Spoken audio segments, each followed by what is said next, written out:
I'm Paul Salvatori, and this is Palestine In Perspective for the Palestine Chronicle. In this episode, I'm speaking with Francesca Albanese, the current United Nations Special Rapporteur on the situation of human rights in the Palestinian territory occupied since 1967. I have to tell you, I really enjoyed this discussion. On top of her impressive expertise, Francesca is most congenial. Found it very easy to talk with her, though that could, as I feel came out somewhat in the discussion, also be on account of our shared enthusiasm for the Italian heritage we have in common. On a more serious note, I invited Francesca onto the show to talk about her recent UN report on Palestine, published last October, and how Israel's ongoing settler colonization of Palestine amounts to what she calls de-Palestinianization, erasing Palestinian history, culture, and society. Not only, however, do we talk about this, but move into what I feel is other interesting discussion on a sensitive issue that doesn't receive much mainstream attention, and that is the UN-recognized right to resist, and how that legally entitles those, such as the Palestinian people, to act to defend themselves against oppressive rule. Here's the discussion. Thank you so much, Francesca, for joining me today on Palestine In Perspective. Your most recent report on the situation in Palestine, I believe, has been commented on as being fundamentally different from other reports in recent memory, such as the Amnesty one and your predecessors' reports. And I'm wondering if you can speak to that difference, what that fundamental difference is. It's interesting because in a way I see my report as building on the legal debate as it has evolved over time. So I'm very indebted to, for example, to the special rapporteurs who have preceded me, because I think they really paved the way. First of all, for me, someone like me to become a special rapporteur, because I've had some strong messages about international law and about the necessity to shift paradigm to the way the question of Palestine is looked at since ever I started to engage publicly on the issue. And I'm also very indebted to the work that civil society internationally, Israel civil society, but especially Palestinian civil society and Palestinians themselves. I'm very indebted to their incredible work.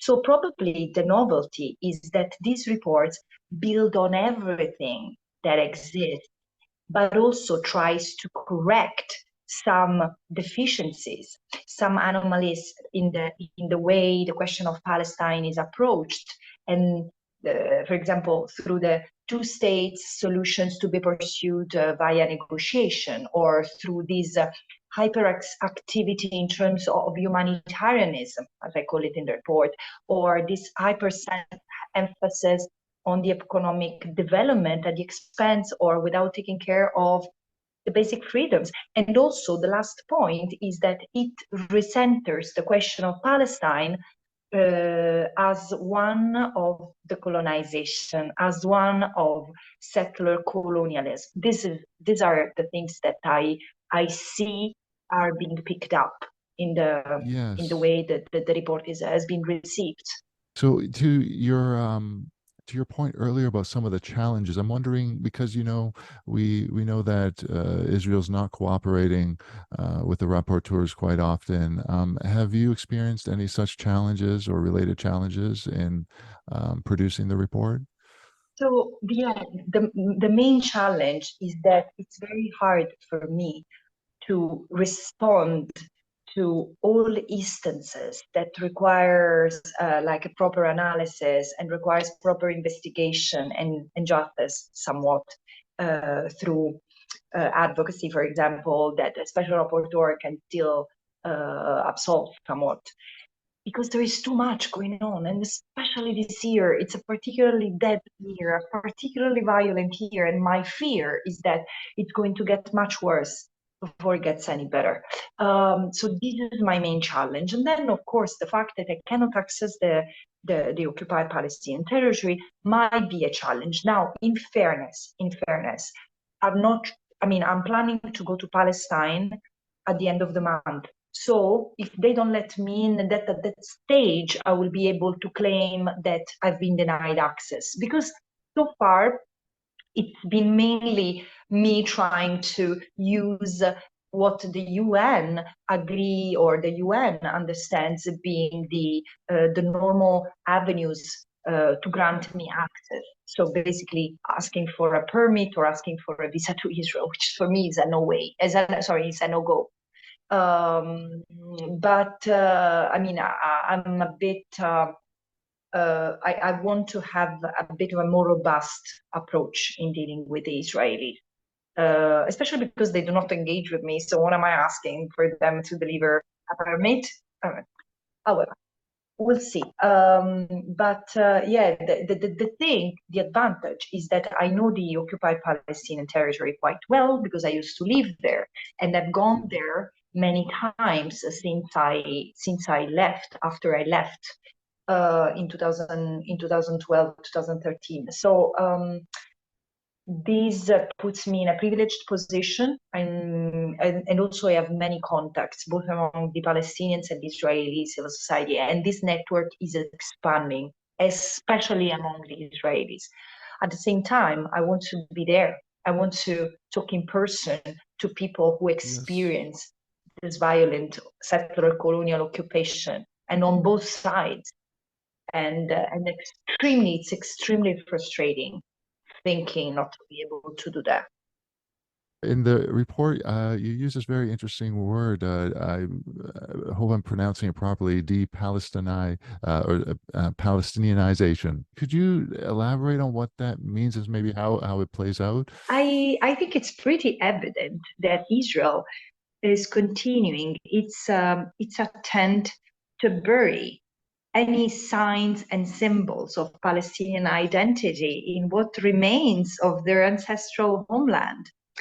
The destruction of villages, the seizure of buildings and institutions, and changing their functions or their status, being them museums, being them cemeteries or churches, mosques, political institutions, but even banning the use of the Palestinian flag, running after people for wearing a keffiyeh, appropriating clear cultural and symbols, including food. I mean, this is a way to cancel, erase Palestinian culture and identity, which is again part of what settler colonialism is about. Displace the natives, which in the case of the occupied Palestinian territory includes a large portion of refugees from what was Palestine until 1948, and then its modern day Israel. But also replace them with non-natives, with colonists. This is the meaning of de-Palestinianizing the territory. Right. And, this ties into this other question I'm very curious about, because I don't know. Does the UN, in any formal sense, recognize the distortion of history that Israel is involved in? Like, for example, like the denial, right? For example, the denial of the Nakba that we see among Israeli ideologues. Does the UN recognize that it's doing that, and has it responded in any way? I'm not sure. It's a very smart question. You know that I hadn't thought of it, but actually, I don't think so. I don't think so. What the UN does, the UN has, recognizes and maintains records of what has happened to Palestine as of 1947, or even before, as of 1919, with the League of Nations as the precursor of the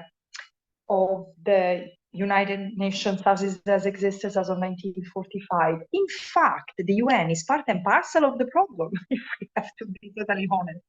So the history is there, is captured is captured well. And there is a huge archive about Palestine, which is digitalized. It's available online, the UNISPAL. But at the same time, yeah, it doesn't defend the Palestinians' history, and it doesn't condemn or punish, as far as I know, the denial of the Nakba. But this, again, it's a problem of awareness, is a problem of knowledge, is a problem also of racism, Yes. I believe. It's not necessarily intentional, but it's latent. Yes. And it's subliminal. The no recognition of, this lack of empathy toward the Palestinians is incredible.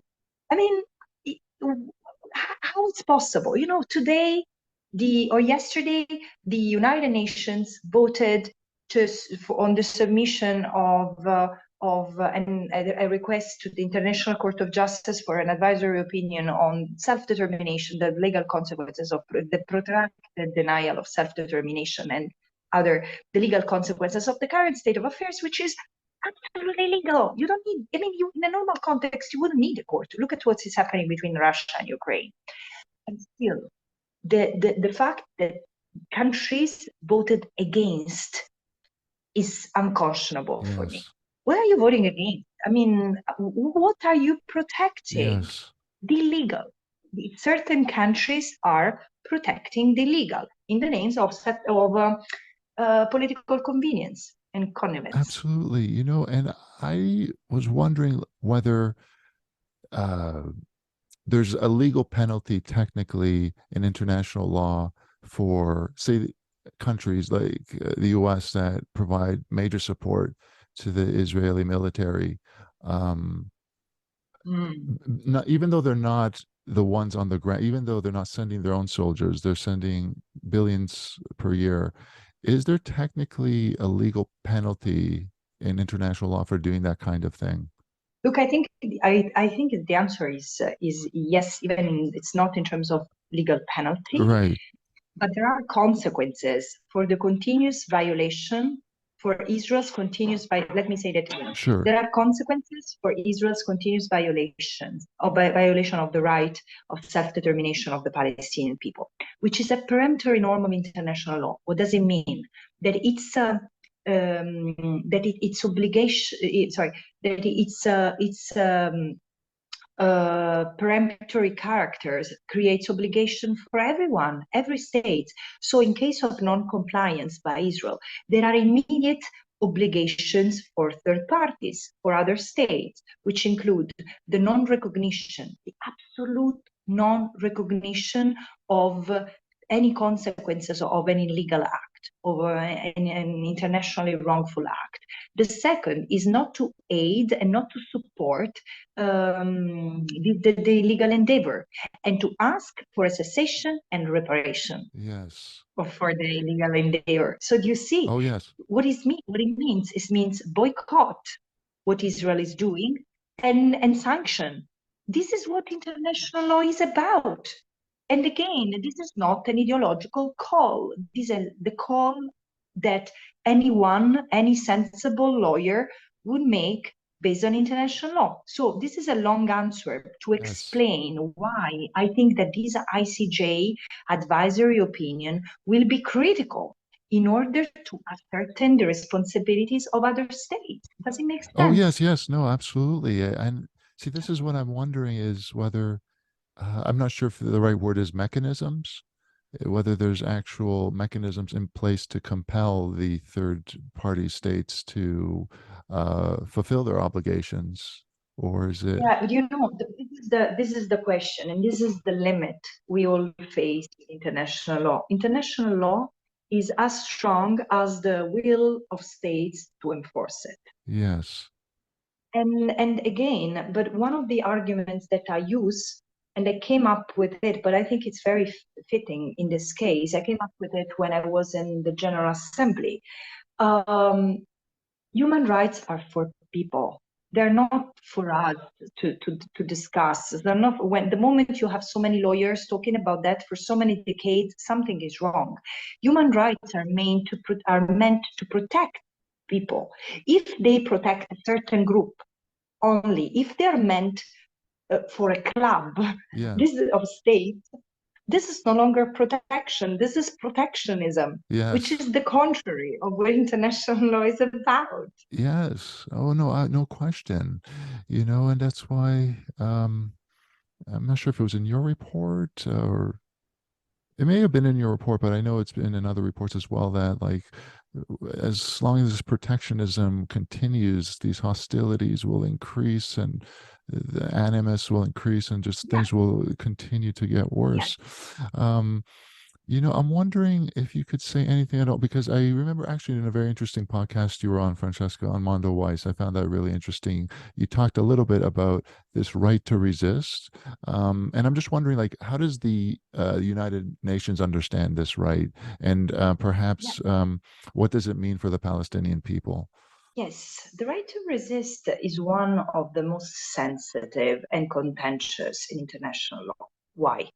Because states eventually, meaning those who make international law, tend to protect themselves. This is normal. This is understandable. It might not be very noble, but the right to resist has been recognized as an intimate part of the right of self-determination during the decolonization process, because national liberation movement were recognized as having a fundamental right to resist um, foreign rule and ancien regime and forms of domination, which impeded the realization of their right of self-determination in the form of independence. Yes. So this is why in the report I say that in a way the right to resist and the right to exist Hmm. as a people are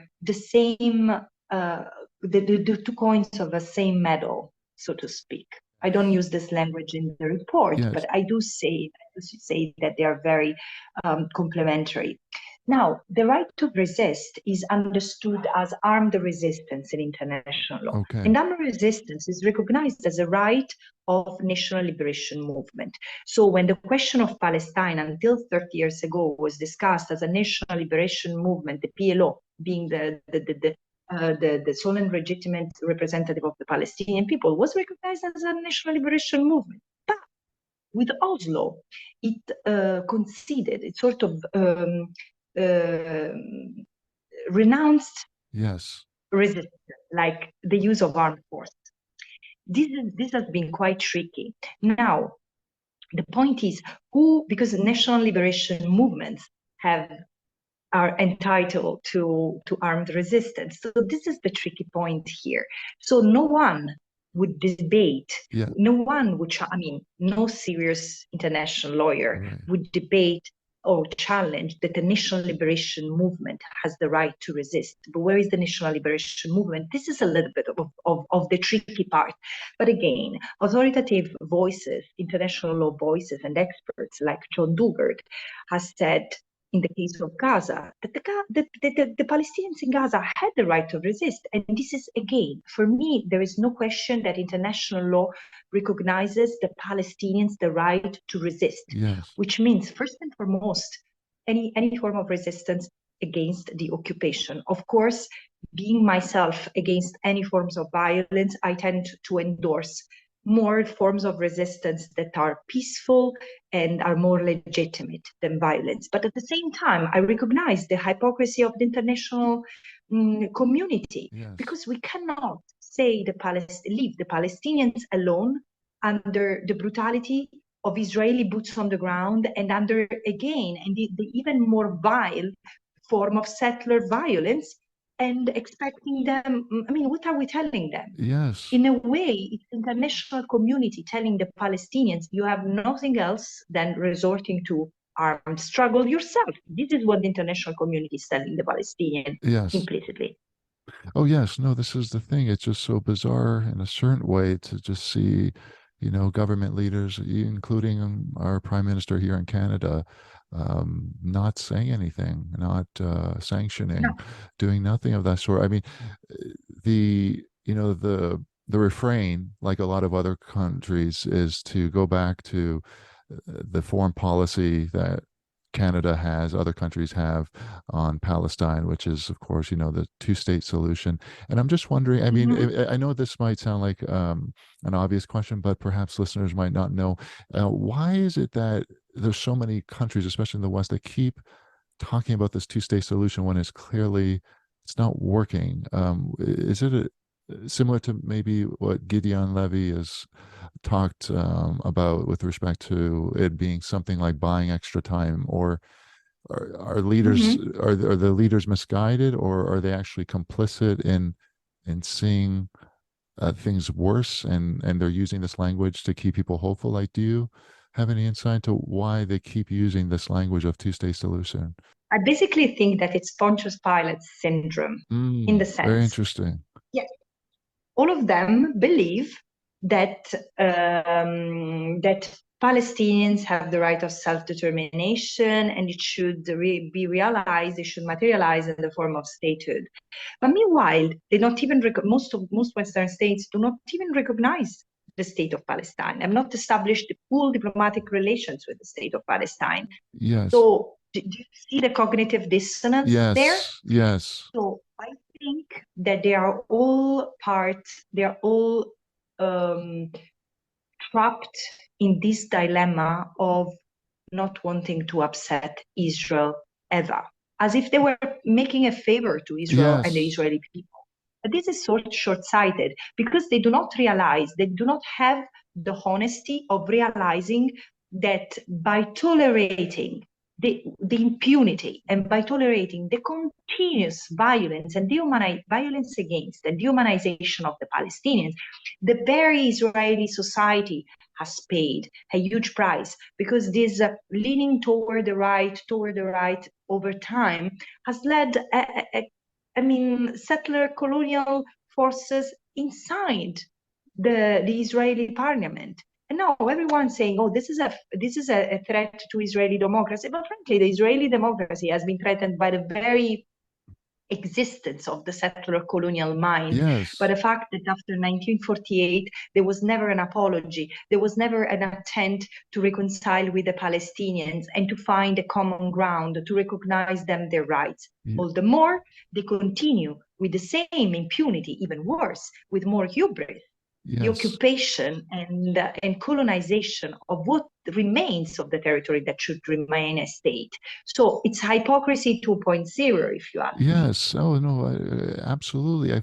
Feel that it throws into question, can anyone who's supporting Israel, any of their expressed commitments to human rights in general? Because all the time, the prime minister here in Canada is making an announcement about him honoring this set of human rights or that set of human rights, or to commemorate a certain atrocity. But then there's always the exception, right? There's always the exception when it comes to Palestine. So it does make you wonder whether politicians are just weaponizing human rights, whether this is just a class of people who don't believe in morality, but just power and hegemony, and they will use the language of human rights to get away with things. It's really this case, the case of Palestine, or the oppression of Palestine, has really gotten me more than anything else to question the use of that language by power. Yeah. Mm. Yes. So, Um, to tell you the truth, yes. I think the Western countries, most Western countries, not all of them, because again, there are countries which are able Yeah. to stand to hold Right. a higher moral ground. Yes. Some of them because they experienced colonialism themselves, like Ireland, and huge conflict themselves. Others simply because they don't have a history of colonialism, but for a reason. And this has been the tradition of Nordic countries, although they have changed their policy and politics toward Palestine, which is dangerous. But however, I think that in general, Western countries have not resolved what led them to colonize more than half of the world, and have not come to terms with it. So they tend to be still very patronizing toward the global south. Yes, yes. In a way, the Palestinian case is not exceptional to this, because I do think that most Western countries use the human rights arguments as sort of a stick and carrot. Right. But again, it's more in line with the geopolitical tendency of the moment, and not a rigorous and universal principles stand. Palestine is quite extreme Yes. in the sense that no matter the increasing trend, the spiking level of violence, abuse, and international law violations, systematically, most Western states fail the Palestinians. This is dramatic. But again, I often use the metaphor of David versus Yes, Goliath. yes. And I say the Palestinians might be David, but there are many Goliaths. One is Israel, and the rest is other Goliaths represented by states supporting Israel, joining forces with Israel, condemning Yes. in rhetoric, but in fact remaining strong commercial and military partners of Israel. Yeah, absolutely. I think it's a great point you make about the global south and patronizing. Um, I have the book here by Pape and Chomsky, that dialogue book, and there's something they say that I feel dovetails with that, which is that, if Israel, gets to a point like Canada has, unfortunately, very unfortunately, in colonizing the entire population and subjugating under the control, no resistance, then all of a sudden you're going to have even more patronizing language where there's, days of commemoration, apologies, but the destruction has taken place already. It's almost like there is no threat left. That's where I feel things are really going. Like, the real test is, will you stand against colonization while it's happening? And yes, and that's what I'm not seeing, in Canada and other countries. That's the real test, I think, of someone who cares about human rights. Because after, it's never over, but once the bulk of it, or the majority of the destruction has taken place, it's always very easy to pay, lip service or hold a day of commemoration. Words are easy, but to protect people and to stop colonization as it's happening is what's needed. Yeah. But it's an interesting point you're making, Yes. because the cases you mentioned, Canada, United States, even Australia, these are cases where settler colonialism has won. There are also cases where settler colonialism has not won. Many have ended up brutally, like in Algeria, or in other African countries where the settler community was uprooted. Other cases have, like in South Africa, settler colonialism has not won, and at the same time has not been completely resolved, like the architecture that allowed apartheid was settler colonial, and the matrix of it was not undone. So Palestine is not like that. The Palestinians are still there and still resisting with their very presence. And this is why it's so troubling.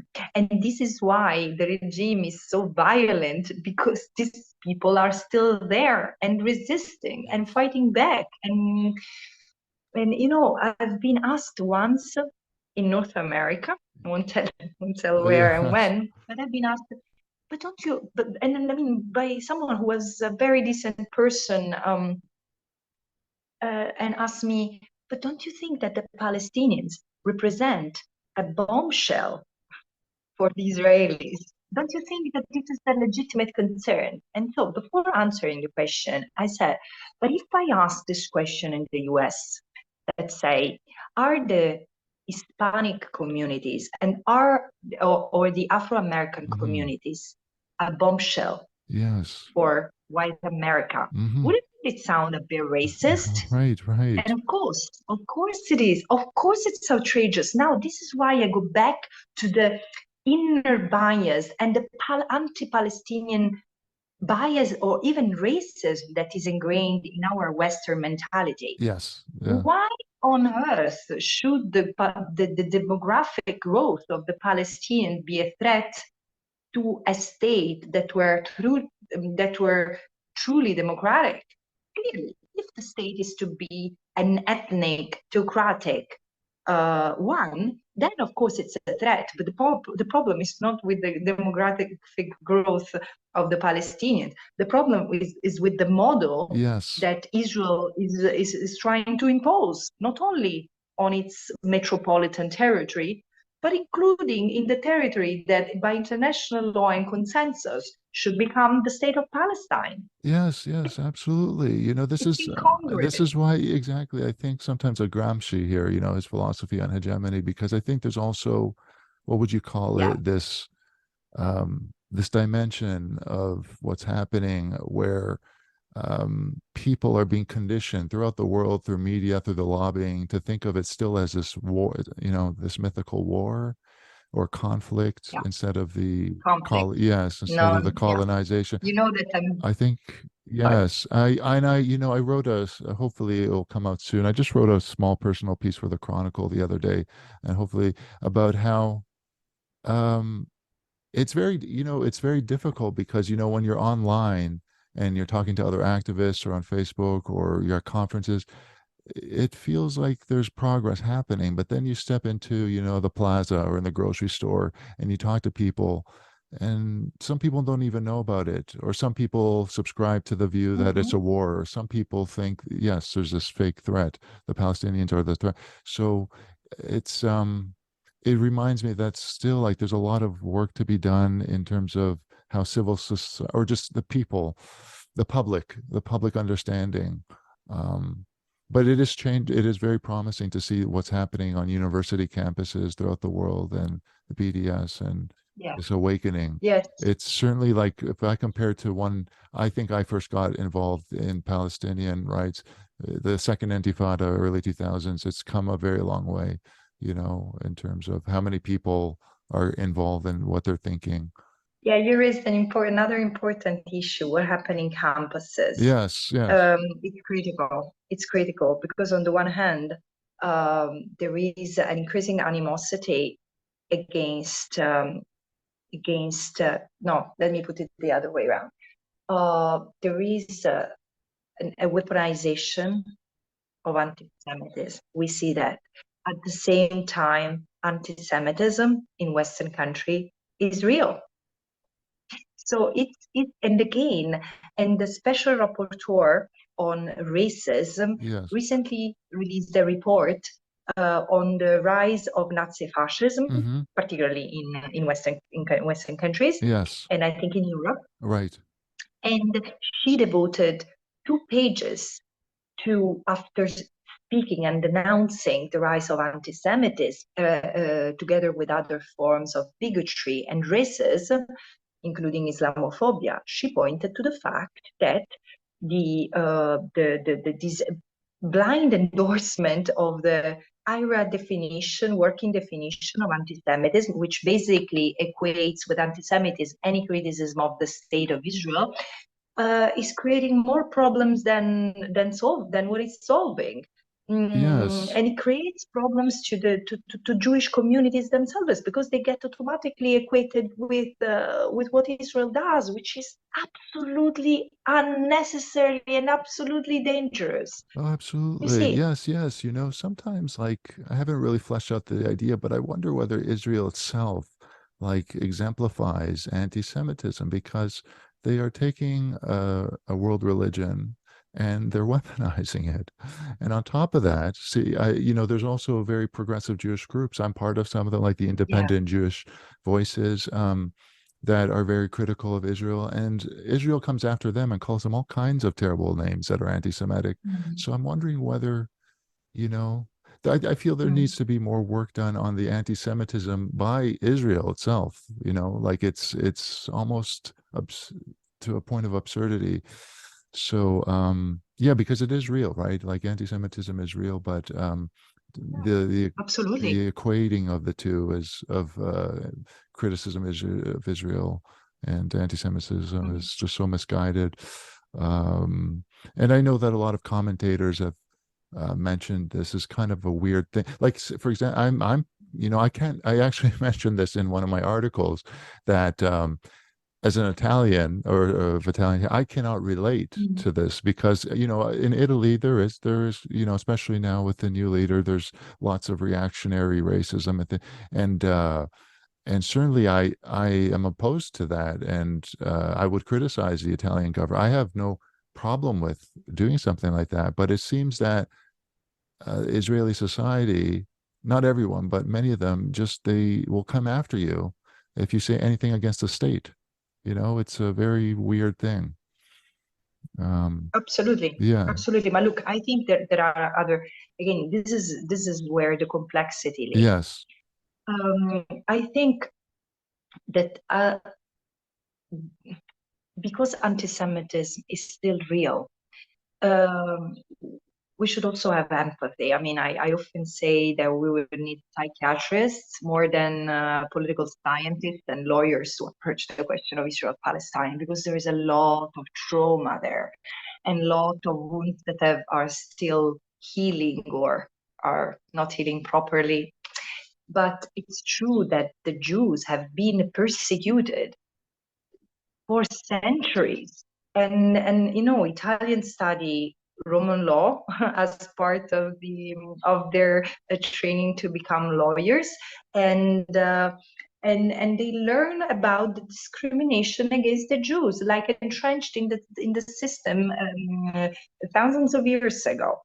So again, this somewhat shape the DNA of a people. I understand the fear, I understand the sense of threat, but at the same time, this has been absolutely exploited by successive governments and particularly by a political movement that has instilled this sense of entitlement that saw the preservation and the protection of the Jewish people can happen at the expense of others. This cannot be justified. Yes. Yes. So while I fully understand that, probably not fully, but I try to understand as much as I can, and I'm learning every day. I mean, this is part of the blessing of this mandate that has exposed me in an unprecedented way to and in many members of the Jewish community Yes. worldwide, particularly scholars, and Yes. in Judaism and Holocaust studies, because this is also what I've been proactive in reaching out in terms of, but also in Israel. I have many more contacts in Israel now that I've ever had, which is quite telling. But the thing, and so this is why I'm saying it's interesting, but there is a sort of general misunderstanding of what's happening in Israel and a justification of everything Israel does that requires a rethinking. And it's true, there are many, many, many Jewish communities who try to engage, especially the youth. It's terrific. Yeah, this is different. I mean, I hear from people in the US and in Canada, particularly in the US, but there is it's picking up quickly the fact that the narrative that has been winning um, for decades is no longer easy currency Yes. among the youth, which is Absolutely. great. Yes. No, But it's at the same time, there is also repression of this kind of alternative voices, both in Israel and outside. So I'm saying that because you mentioned Israel should do more on the question of anti-Semitism. Israel is doing everything it can in order yes. to promote one version of anti-Semitism, but also one version of Judaism. This is what I learn and this is what I hear, including from the Jewish community in Tunisia where I live. Yes. So it's Yes. not. quite complex and fascinating, but also dangerous. Oh yes, no, it's very interesting what you say about the Jewish youth, because I actually interviewed one, Ariel Cohen from Google, and she's done so much in Palestinian resistance and things like that. But I think, this is a moment that is very troubling, if I could put it that way. Maybe that's understated for Israel, because they cannot control the narrative anymore. It's 2022, and we have like so just to compare again to, like, when was it, the second Intifada, around 2001. There was not yet social media. If I'm to compare what I can see now versus then, it's staggering. I mean, the flood of information, what we're seeing happening in the occupied territories every single day, um i I don't think it's, I'm not sure what that state is really thinking, but logically you can't see how you can get people to think in the narrative you want when all of this is coming out now. Yeah, the problem is that we live in a much more polarized Yes. world, Yeah. and where the polarization is still defining itself. And so I don't see, while I do see a new emergence or a re-emergence of a new solidarity pact or eagerness to have a new solidarity toward the Palestinians compared, for example, to 10, 15 years ago, Yes.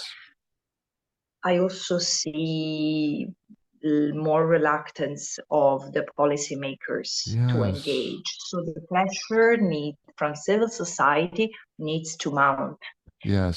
fast, Yes. because Yes. many more people are going to die. Oh And yes, this is it. This is like, it's a crisis of the highest degree. a man-made one. Yes, yes, no, certainly. Because I remember growing up in the 80s and the 90s, the news would show what was happening in the Middle East, but it was framing it in that war. I remember getting magazines. My mother would order magazines, Time, whatever. They would come in the door with all this photography. And I just remember seeing everything framed as this war in the Middle East. And so, they were the broadcast media was winning the narrative game at that time, but now I don't think it's possible anymore. But as you say, I think there still needs to be more involvement from civil society. So Well, but can I comment on yes, that? please, Because yeah. it was the Middle East conflict. Yes. I mean, there was a conflict. It was a sort of a no war, no peace. Yes. But there have been hostilities among countries, Right, yes. and Israel with neighboring Yes. countries. Yes. Now, the reality now, so that was, I agree, a conflict. Now the situation is different. In the case of Israel, there is no longer the Middle East conflict that there used to be. First of all, because with the Madrid conference, peace process started. There had already been a peace treaty with Egypt in 1974, and there was, after the Madrid conference in 1991, which started the Middle East peace process, there was a peace agreement with Jordan. Yes. And then now with the normalization of ties between Israel and Arab countries that have never been formally at war with Israel, the situation is somewhat, let's say, the claim of this perennial state of war, state of emergency is less tenable. But at the same time, what remains is that the conflict paradigm Yes. has been applied to Palestine. Yes. While, and again, it's a situation punctuated by conflict and hostility. It's an illegal, unlawful occupation where, I mean, it's very important to capture this, because Israel, as an illegal occupier, doesn't have the right of self-defense. You Yes. see, Yes. having the military troops on the ground in Jenin, in Nablus, in the name of self-defense, is an act of aggression. So it changes the terms of engagement. Israel cannot claim the self-defense while illegally occupying and while directing an act of aggression against another country, against another people. because you can only use force if you are legitimized by the UN Security Council, and this is not the case, or when you are acting to react to, again, self-defense as an imminent threat, Yes. against an imminent threat, but it is to be there should be a threat, not the paranoia, Yes. thinking that you are under threat.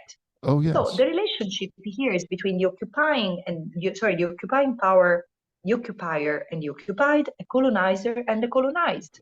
So those Yes. who have the right of self-defense are the Palestinians. Yes, yes. I think this is such a great point, Francesca, because you often hear, and I feel it's almost like they're trying, these people who ask this question are trying to gaslight you, like they always ask, doesn't Israel have the right to self-defense? But that's presuming, again, the conflict paradigm. And it also fails to recognize, too, that Palestine is continually under siege.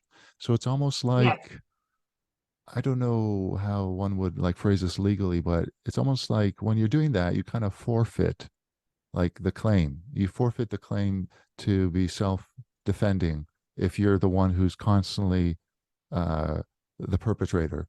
It's similar to like of you course. have in domestic violence, right? Like, the aggressor can't say, I'm self-defend. It's absurd, when you're aggressing, you're not defending yourself. Yeah. So, the constant demonization or even trivialization that I believe Israel um, does to the UN, I'm wondering, what do you believe that says about Israel itself? I see that they have like all kinds of monitor groups and things like that are constantly trying to undermine what the UN does. Yeah. This is vile, and again, for me, this should trigger a proper inquiry inside the UN, Yes. because there are rules of engagement, there is a code of conduct, and again, I've personally seen the breach of the code of conduct by Israeli authorities. The Israeli ambassador, for example, to give you one example, during the interactive dialogue after the presentation of the report of the Commission of Inquiry, shouting insults ad personam, ad hominem, against the members of the Commission. By the way, they are highly respected, reputable human rights figures. And Justice Pillai, she's an icon. I keep on saying she's an icon of justice. She was appointed by Mandela to sit on the post apartheid commission. She's been a judge, the head judge justice of the Arusha Tribunal after the Rwanda genocide, and then she's had other important jobs as a judge.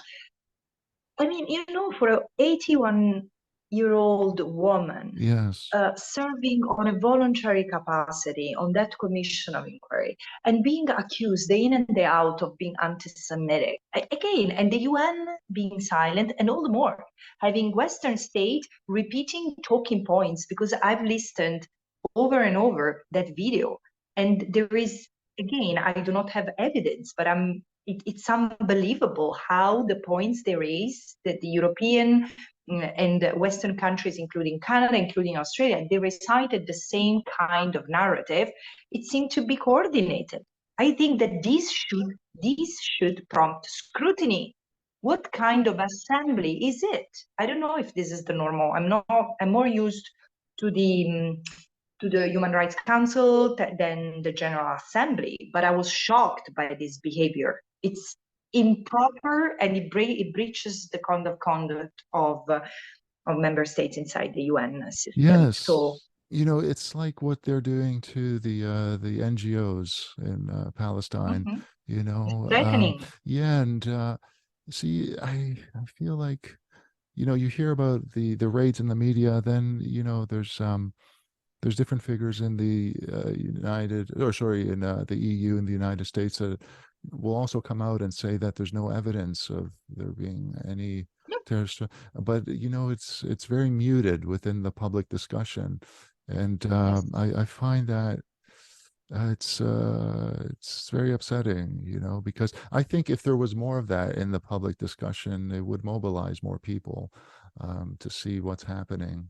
I agree. I Yeah, agree, but yeah, this is why I'm trying to engage as much as I can, yes, no matter how late at night, with yes, social media and yes, with the media and with all sorts of constituencies, including scholarly community, churches, because again, I think that in my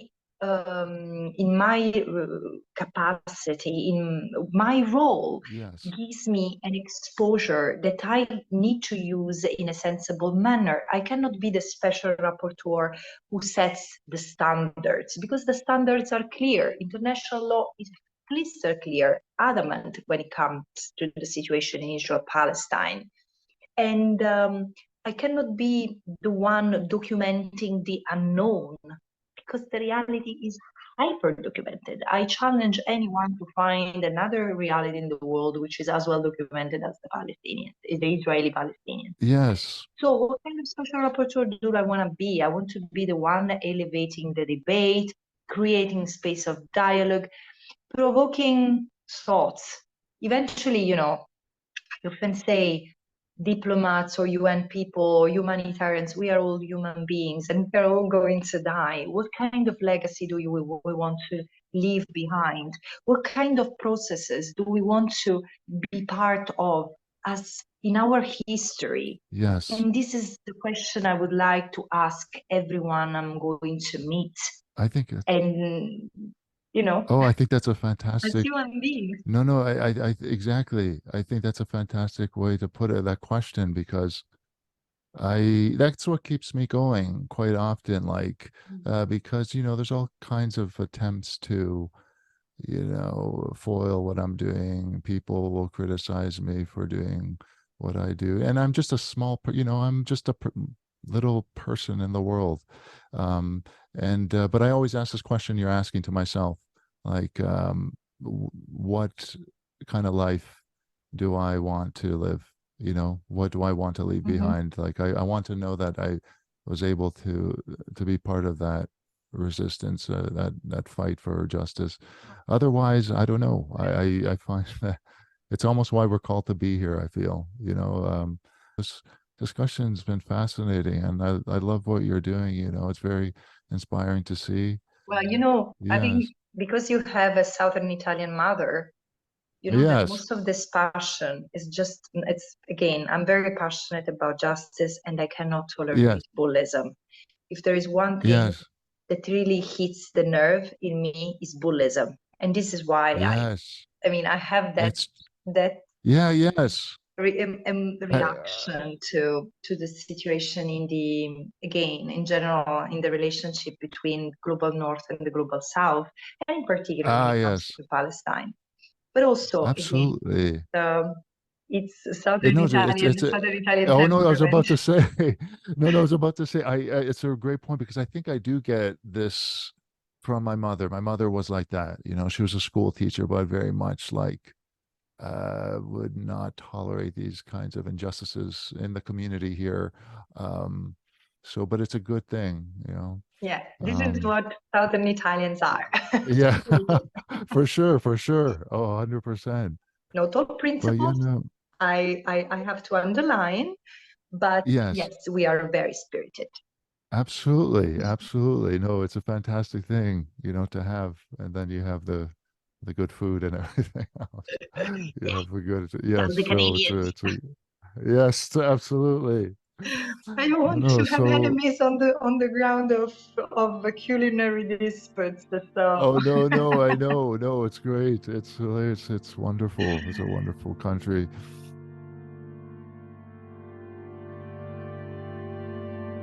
Hope you enjoyed the discussion.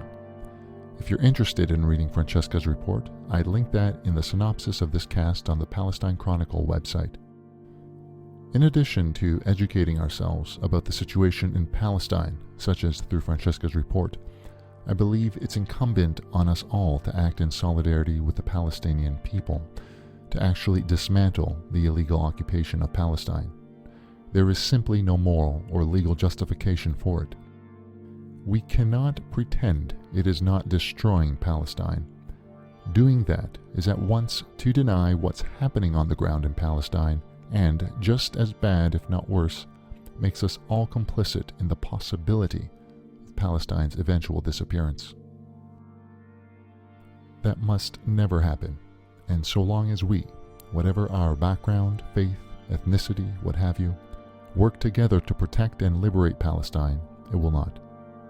Out of that will come true justice for the Palestinian people, one indeed that is long overdue.